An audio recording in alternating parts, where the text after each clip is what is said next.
जीवन में सबके अनुभव अलग अलग हैं। आदरणीय वामी जी के अलग हैं, बच जी के अलग हैं, जेडी साहब के अलग हैं, सबके अलग अलग होते हैं। मेरे सबके अनुभव अलग अलग हैं। इसलिए ये शैडो प्लैनेट है। कितने लोगों ने राहु की दशा में ज्योतिष सीखी है और राहु की दशा में अच्छा कमा रहे हैं। क्यों? राहु तो राक्षस है, इस हिसाब से तो नहीं करना चाहिए। लेकिन आपका राहु अच्छे ग्रहों की दृष्टि में आना, अच्छी राशि में बैठना, वो अपनी शैडो का प्रभाव ले लेगा। तो जो ग्रह की शैडो ऐसे चल रही होती है, वो शैडो हमें प्रभावित करती है, हमारे दिमाग को प्रभावित करती है। अगर उसी ने मंगल के साथ ले ली शैडो, मंगल और राहु की युति हो गई, तो भयंकर योग बन जाएगा। ऋषि वृक्ष के वृक्ष शास्त्र के अंदर ये योग हैं, द्वैग्रह योग, त्रैग्रह योग, चतुर्ग्रह योग। इनके प्रभाव में आप वृक्ष संहिता पढ़ के देखिए। ऋषि वृक्ष ने इसको बहुत अच्छे से व्याख्यान किया हुआ है।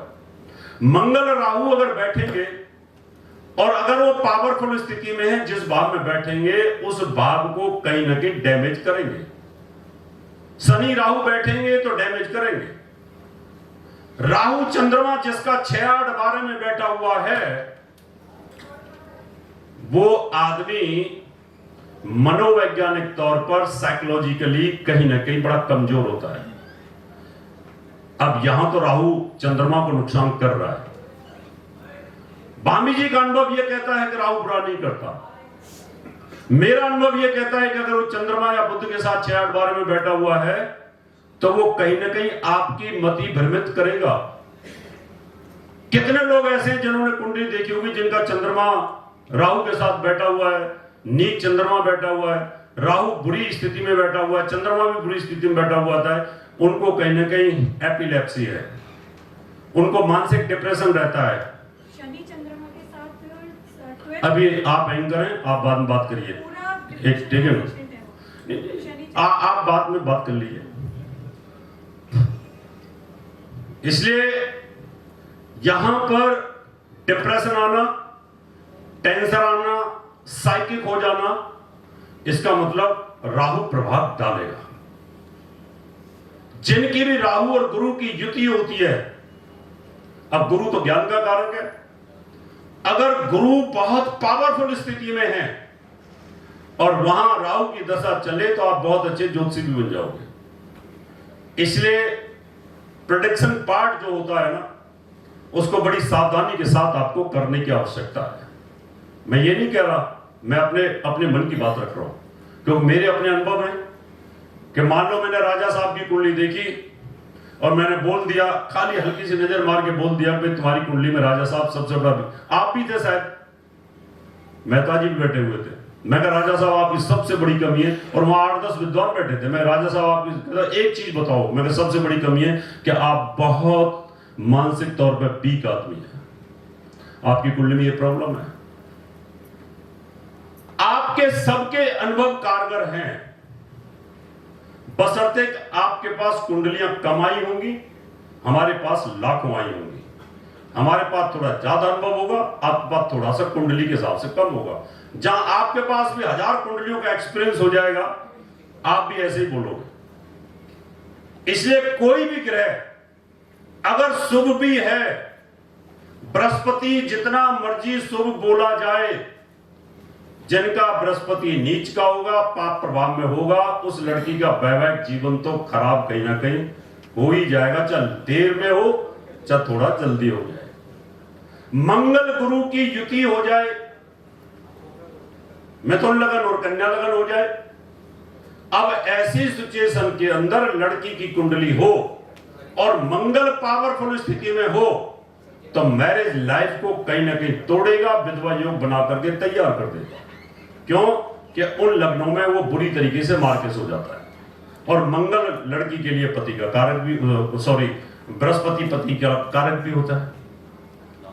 इसलिए मित्रों, ऋषि पाराशर जी ने जो होरा शास्त्र में सूत्र लिखे, भृग ऋषि ने जो भृग संहिता लिखी, जैमिनी ने जो अपने अनुभव लिखे, रास्ता वही बताते हैं, सब तरीका अलग अलग है। बृहद ऋषि कुछ और बोलते हैं, लाल किताब के रूपचंद जोशी जी कुछ और बोलते हैं, जैन जी कुछ और बोलते हैं, दूसरी किताबें हमारी कुछ और बोलती हैं, और बाकी के जो विदेशों के ज्योतिष है कुछ और बोलते हैं। इसलिए मेरा आपसे सिर्फ यही निवेदन है कि कोई भी पापी ग्रह, क्रूर ग्रह जब शुभ ग्रह के साथ बैठेगा तो देवता और दानव का युद्ध होगा। उसमें अगर शुभ ग्रह कमजोर हैं, उनका बल कमजोर है, वो सड़बल में कमजोर हैं, उनकी पावर इतनी ज्यादा नहीं है, तो पापी ग्रह हावी हो जाएंगे और उस काम को नुकसान करेंगे। और अगर देवता ग्रह आपके पावरफुल हैं तो जितने मर्जी 3 ग्रह आपके सप्तम भाव में बैठ जाएं तब भी आपका डिवोर्स नहीं होगा। ये ज्योतिष के नियम है। आपने बड़ी ध्यान के साथ सुना, आपका बहुत बहुत धन्यवाद। अब आप बताइए क्या कह रही थी? मैं ये कह रही थी कि मैं पिछले 4-5 सालों से डिप्रेशन के टॉपिक पर ही काम कर रही हूँ। SBI वेब पोर्टल के साथ जुड़ी हुई हूँ। डिप्रेशन के लोगों का मैं काउंसलिंग भी करती हूँ और ज्योतिष के थ्रू भी देखती हूँ।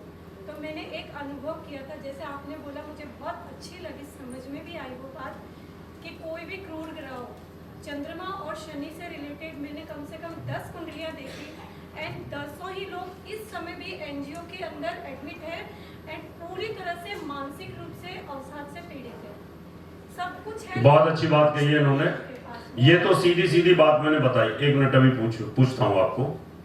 इसके अलावा आप ये मत सोचना कि गुरु की दशा में डिप्रेशन नहीं आएगा, ऐसा भी मत सोच लेना। आप सोचे कि गुरु की दशा तो बहुत अच्छी जाएगी मेरी, सर राहु में गुरु की दशा चल रही थी उनकी, उसमें भी डिप्रेशन आएगा। आप ये मत सोचना कि शुक्र की दशा में डिप्रेशन नहीं आएगा, शुक्र की दशा में भी आपकी हालत खराब हो सकती है।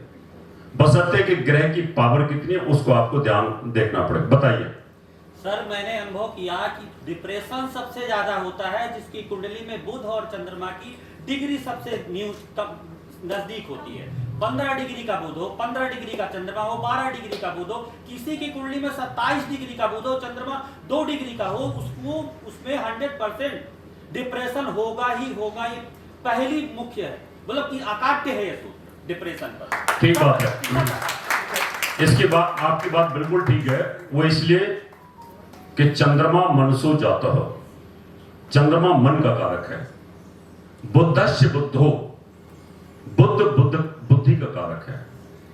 आपका बुद्धि लेवल अगर डिस्टर्ब हो जाए और मन भी डिस्टर्ब हो जाए तो मति भ्रमित होना या अंदर से भय लगना, ये 2 ग्रहों के कारण होता है। जिनको डर लगता है, साइकोलॉजिकल प्रॉब्लम्स होती है, हाथ धोने की प्रॉब्लम होती है, जूता चप्पल देख करके प्रॉब्लम्स आती है, ये सब बुद्ध की वजह से हो जाते हैं। और चंद्रमा की वजह से आपको मानसिक बीमारी होती है। अभी आपको बहुत सुनने को मिलेगा, शांति के साथ सुनिए, मेरी बातों का बुरा मत मानना। कभी कभी कड़वी दवाई बहुत अच्छा काम करती है, उसको लेना चाहिए। आपसे फिर एक बार धन्यवाद तो बोलूंगा, आपसे फिर एक बार निवेदन करूंगा अंत में, ज्योतिषी एकत्रित रहें, इकट्ठे रहें। हमला चाहे किसी पे भी हो, भाटिया जी पे हो तो मैं साथ खड़ा हूं। सबको एक साथ रहना चाहिए, क्योंकि हम यही सम्मेलन में बोल रहे हैं कि सब साथ रहिए। क्योंकि छोटी सी हमारी कम्युनिटी है, इसमें भी अगर हम एक दूसरे की टांग खींचेंगे तो मजा नहीं आएगा। बहुत बहुत धन्यवाद। आपका प्रोग्राम बहुत सफल रहा अरविंद जी, उसके लिए आपको बहुत बहुत बधाई।